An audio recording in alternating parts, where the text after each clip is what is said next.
Okay. So from something you forgot along the way, number five. Counseling the wayward student. One professor's wise approach. A certain college professor was loved like a father by his students. One day he invited a student who had been leading an irregular life to his house and spoke to him as follows. These days, do you ever call your parents or write to them? Sometimes. How many times a month? Once or twice. Very good. What kind of things do you tell them? I call them when I need money, came the shamefaced answer. Nothing wrong with that. When you're short of money, it's better to rely on your parents than to borrow from friends. Is that all you tell them in your letters and phone calls, that you need cash? Yes, said the student, squirming. The professor sat up straight, a deep light shining in his eyes. Here's why I called you over today. I want you to write to your parents once a week from now on.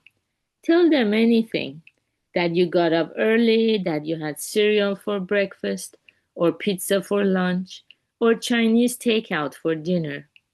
Any little thing will do, but tell them all about it, will you? The student had such respect for the professor that he did as told without stopping to think about the underlying meaning of the request. His parents, having never heard anything from their son but pleas for money, had been worried about him. Now they could relax, and they were overjoyed. They in turn began to write to him and call from time to time with news about home, and now and then they would send him treats.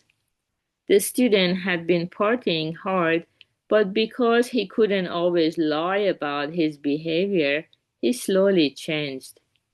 Once he understood how much his parents cared about him, he began to study harder. In this way, a student with a bad reputation settled down and began to lead a simple, wholesome life, all because of the professor's wise tactic. Okay, very good. So I was reminded of this story when we read today's saying a day that your uniqueness is your gift. Embrace it. So this student had, yeah, I mean, everyone is unique just like everybody else, but maybe there was something in him that he was denying or not appreciating, and he was not facing, confronting. So just seeking pleasures, and whatever his friend said, he would say, okay, let's go to the party. And but he had this good fortune of encountering a very good professor uh, who was able to use very creative tactic, yeah, wise approach. We can say one definition of happiness is in life if we are able to encounter a wise professor, a wise teacher, a wise relationship, if we can nurture such relationship, so we ourselves gain more and more wisdom.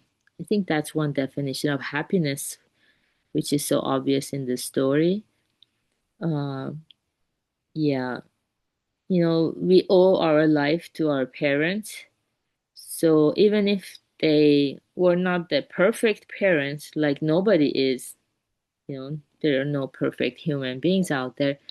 Even if there were shortcomings or something, we are here thanks to our parents um, deciding to have children, and they protected us from harm, so we survived. Um, yeah.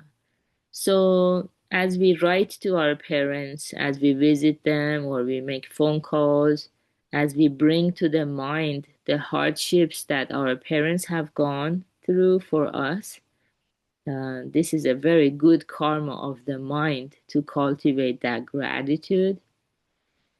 And um, Yeah. So usually we miss out in life because there are things we don't know that we don't know. So we want to raise awareness.